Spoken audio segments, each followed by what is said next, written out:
taking a look at a couple of new albums on this Sonic Obsession.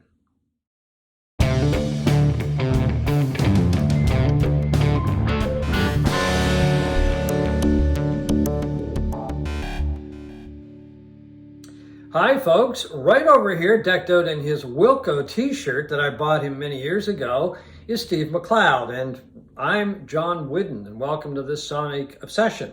And today, you may have guessed, we're going to talk about Wilco because Steve has his beautiful t-shirt on. Well, look at this thing. I mean, I know. you can't even read what it is they've said. But and if this isn't a metaphor for the way Wilco is, Exactly. how different they are and how unorthodox they are, this shirt represents it. Because unless Right. I told anybody, they had no idea that actually says Wilco. Well, when I walked in the door, I said, I think that's a Wilco shirt. I couldn't quite remember it. And then you pointed out that I bought it for you when I saw them at the Beacon Theater in New York a few years ago, because I'm such a nice guy. Yeah. I said, oh, that's right. I didn't get myself one, by the way. I just got Steve one. Just give. That's just the way I am. But that's the thing, how you just described Wilco is one of the reasons why I love Wilco. Yeah. Because unpredictable, always doing something original, unconventional, breaking the mold. A little obtuse, like the writing on this. Yep. The shirt is. Lyrically, they're kind of a little obtuse at times. Yeah, but have never put out an album that I don't like. Mm-hmm. Some are weaker than the others, but course, I mean, of hey, course. that's just the nature of the beast, really. So this new one is called Cousin. Yes. It's been out for a week. We each bought it on vinyl, and today we're going to talk about it. So what do you think of it? The obvious question. Well, I got to say, when I woke up this morning, I had prepared to do a review that it's kind of mediocre. Yeah. And certainly nowhere near my favorite Wilco album. But you know how it is when you give an album another chance. I decided I put the headphones on for some serious listening, lie down on the couch and streamed it. And like a lot of albums that take its time revealing itself to you. A lot of good albums. A lot of good albums. Very good albums. I'm glad I played it another time because the veil was lifted. And although it's not still my favorite Wilco album of all time, and we'll probably get into that a little later, I thought it was a much better album than the first 4 or 5 listens revealed to me. Yeah, and I find that with not just Wilco, I find that with a lot of artists.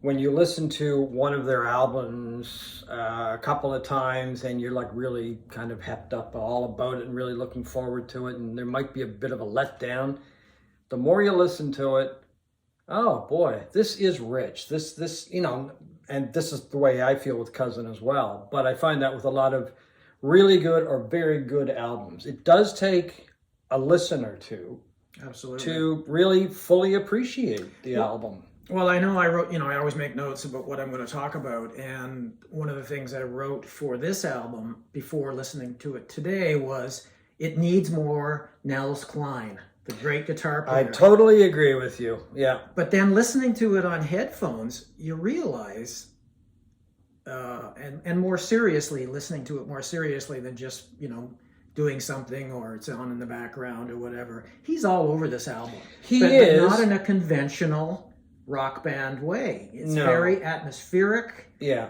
And probably lots. But that's his style. That's his style. Even with his solo stuff, that's his style. But the other thing is like there could still be more Nels Cline. I mean, I think the guy's just a phenomenal guitar player. Like there isn't a solo on this album by Nels until the ninth song, Soldier Child. Soldier Child, yeah. And it's a conventional kind of more rock. Conventional, although he doesn't really play conventional, it's a solo. But the rest of it, it's just so much texture and atmosphere on this album. And I don't know for sure, but I think a lot, if not all of it, is produced by guitar and pedals and all of that. I think maybe the reason for that is that they brought in an outside producer. They have worked with outside producers before, and when I say outside, I mean not the band, but Kate LeBon produced this album, a solo musician from Wales. I think she spends part of her time in the United States now. And I find her sound is kind of all over this album in a very good way. I've listened to a lot of her stuff. I'm not as familiar with her. Well, it's very hard to describe. She's a little out there, isn't she? She's out there, yeah. And I mean, this album is not out there, but I find this has got a softer, fuller sound than a lot of Wilco albums. It's very hushed. And I think she must have brought that to the band when they were recording the album, because they recorded the album, actually they started it in 2019 and just finished it up in 2023, and of course in there was Cruel Country. So they kind of started it, took a break, and then wrapped it up. And I mean, I think she was a welcome addition to the Wilco sound, because she admires Wilco greatly. There was a quote from her which I found really interesting. And it was in Uncut magazine. She said that she feels hugely honored and lucky to have been allowed, this is to produce the band. It's a beautiful community and world to be part of. Very generous, very nourishing. So they asked her about any specific memories about the sessions. And she said, well, it was a lot of time it was just me and Jeff on the sofa. That's Jeff Tweedy, of course, exploring the songs and passing a bass guitar back and forth. It felt there was a beautiful synergy. I don't think I've worked with anyone who is as like-minded as Jeff.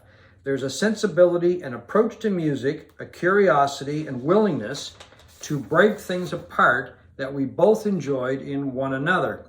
We'd often finish each other's sentences. So that kind of shows that they were working on the same plane, right? And she said, working with Nels Klein is magic, and Glenn Kochi, I think I've got the pronunciation. He's fantastic. Oh yeah, he's the drummer. Oh, honest to God. Is an exceptional musician.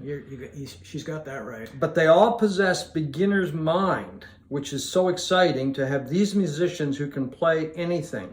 Nels can just drone a note for 3 minutes if you want, and put everything into it, and you'll get the best sound out of that guitar. So she really hits the nail on the head with that comment. And to have that curiosity after however many records that they've made together I was blown away by it. So those are some comments from the producer, Kate LeBlanc. Yeah, and it does shed light on when she talks about the droning of Nell's guitar, and that is throughout the whole album. Just very texturally rich and deep album. This is their 13th studio album, by the way. And I was like, initially I was kind of disappointed, because the last album, Cruel Country, is one of my favorite Wilco albums ever, and it was my album of the year last year. Yeah, it's one of my favorites. You liked it too. Yeah, very much so. I don't think you had it number one though on the year. No, it wasn't number one. No. I don't believe. I can't remember, to be honest with you, but no, I don't think so. And I thought it was a real return to form from Wilco Schmilko and Star Wars, which is not an album. It's the only album of theirs I don't own, and I'm not really that familiar with it. But I'm not a big fan of that album either. I loved Cruel Country. It was a double album. It was long, and initially I thought, well, this is a step back. But after that play today, I'm beginning to reassess that. Yeah. And I think it's going to be an album that I play a lot. You mean Cousin? Cousin. Yeah, Cousin. Yes. Okay, the new one. Anyway, Jeff Tweedy had a comment or two. I always like to find out what the people that make the albums think. I guess he described it as art pop.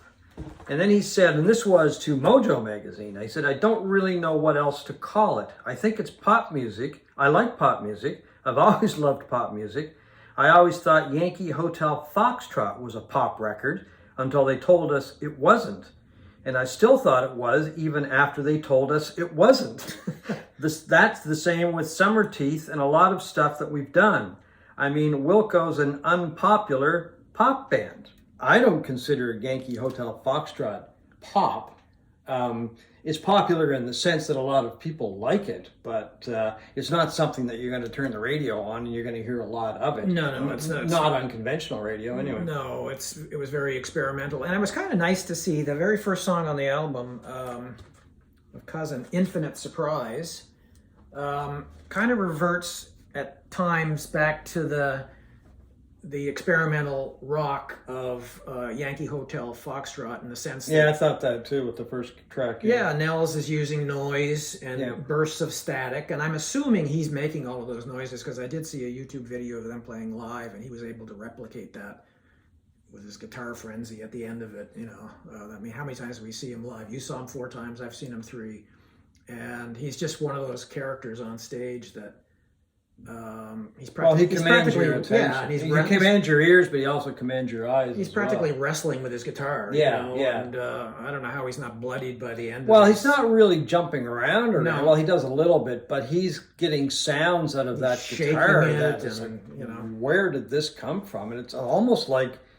the guitar is controlling him, I guess, or something, or just takes over his body. But no, I think LeBon brought I don't know, like a texture or a feel to this album that hasn't been on them before. As I said, I think it's a richness. I mean, she has done some production in the past. She produced Deer Hunter, and she produced John Grant, who I know is one of your favorite artists, and Kurt Weill, among other people.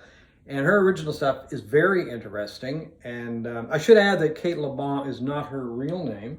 LeBon is her tribute to Simon LeBon from Duran Duran, but none of her stuff sounds like Duran Duran. Yeah, so anyway, a little bit of trivia for you folks. We should probably say that not everybody's happy with this album. I'm Of reading, course not. Yeah. I'm reading a lot of stuff online that they're just saying that Tweedy's lost it, or there's a sameness to the sound and all of that, and that's the thing when you've been a band for as long as they've been a band, since the 1990s, and there are fans of the early alt country period of their debut album AM. There's fans of Jay Bennett, who brought that weird experimentation to the band on albums like Being There and Yankee Hotel Foxtrot. But since Bennett famously departed the band, it has really been Tweedy's show ever since. Oh yeah. The lineup is incredibly stable, but it's his creative vision. John Stewart's been around, the bass player. He's Yeah. been around for a number of years. He may have been there at the formation of... Oh, I think he was. Yeah, I think he was too. He was yeah. an original. And, Early days, anyway. Yeah. So there's a lot of mixed feelings about this. I happen to like every period of Wilco, and so I'm happy with whatever it is they want to do so far. Anyway, I think it's as I say, a grower of an album. Give it a chance. Yeah, I find the same way. The more I listen to it, the more I like it. So anyway, what's your favorite Wilco album of all time? I mean, it sounds like a stereotype to say Yankee Hotel, but it probably is. But Yeah, mine too. I like them all. But I really like Summerteeth too. I do Summerteeth too. is a great album. I mean, listen to the songs. I'm Trying to Break Your Heart, War on War, Ashes of American Flags, Heavy Metal Drummer. It's a fantastic album, and I think it is their high point. Although they have a lot of near high points in my book. Yeah, well, as I say, I don't think they made a bad album. Some weaker than the others, of course, but this album, especially Heavy Metal Drummer, I love that song. It's my number one Wilco album as well, Yankee Hotel Foxtrot. Steven Wilson, who is really Porcupine Tree, or was, because I guess they did break up, did they? They never broke up the first time, so who knows, right? Oh, okay. Yeah, I mean... Anyway, he has a new solo album out. Yeah. What's your take on that? Because you're a much bigger Steven Wilson fan than I. Yeah, I mean, I love Steven Wilson. I love Porcupine Tree. They are right up there with Wilco for me as my favorite bands, performers, artists of the last 30 years or so. The Harmony Codex came out a week ago digitally, but I haven't seen a physical copy of it anywhere. That is bizarre, isn't it? Yeah, I mean, he had the same problem with the Porcupine Tree reunion. I've never, ever actually seen a single, album copy. I've seen a deluxe version somewhere. It was in New York. I've never seen the album of that. I'm not even sure our favorite record store, Taz So Records. you still haven't seen it? No. Oh, okay. No. So I think, I'm assuming it's the same company. I don't know that this one is out. There's obviously some distribution problems that are keeping it out of the hands of folks. But I have certainly heard it since its digital release a week ago. I've heard it constantly I think it is an amazing album. After a few disappointing albums, I was not a fan of the Porcupine Tree reunion that came out a couple years ago. I can't even remember the name of it. Continuum, something. Yeah, I just thought it was sort of a mediocre Porcupine Tree album, and I'm a big fan of Porcupine Tree. So for me to say that is... And then the last couple of Steven Wilson albums, particularly the Future Bites, it was more of poppy than Wilson's conventional stuff. You know, it was okay, but to have him step back, you know, the guy's been around since the 90s too, and there's only so much you can do. Oh, yeah. I mean... And he's busy remastering and remixing a lot of... He is the busiest man in music. Yeah, he's done a lot of artists remixing, remastering bands, mostly prog bands, I think. So there's some issues there. But it is a return to all of the genres that make Steven Wilson what he is. It's proggy, it is atmospheric, it is got classic rock in it. It's even got jazz fusion in it. It's got electronica in it. And it is, as you would expect from Steven Wilson, a tremendous sounding record. This is the kind of record that, John, we used to sit in stoner, slack-jawed awe of in the 1970s. Just the actual sound. The actual sound of it. And you don't see that very often anymore. This guy loves sound. He does everything he can to make his albums sound great with plenty of dynamics, not overly compressed or loud like a lot of modern recordings are. And it is an amazing sounding record.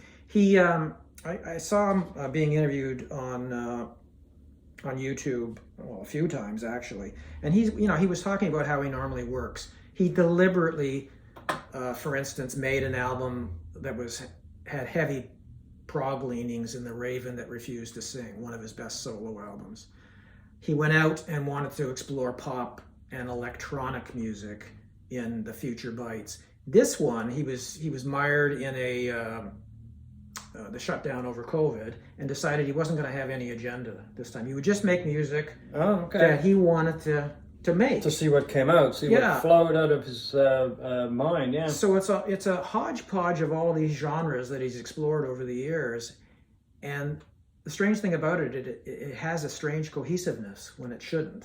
It sounds, it's beginning to end, it sounds like there is some sort of thematic voice in this album. I don't know what it is. I don't always understand. I'm not a huge lyric guy, and I don't always understand what guys are singing about.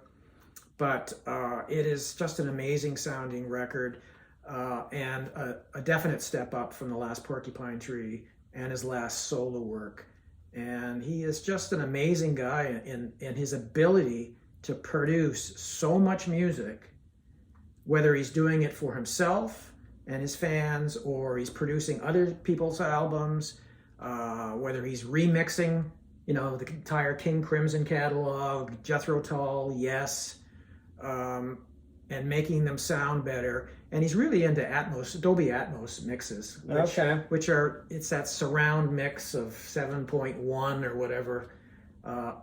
But even on headphones, if you listen to it on headphones, you get an approximation of this very spacious surround sound that it must blow your mind to hear it on a full Atmos setup, which I don't have. Yeah. I may have 2 channels, but I'm still about 5 channels short. Okay. And I always will be, I guess. Anyway, the Harmony Codex, fantastic record, and a lovely return to form for Steven Wilson, in my opinion. So that's our look at Cousin by Wilco and the Harmony Codex by Steven Wilson on this Sonic Obsession.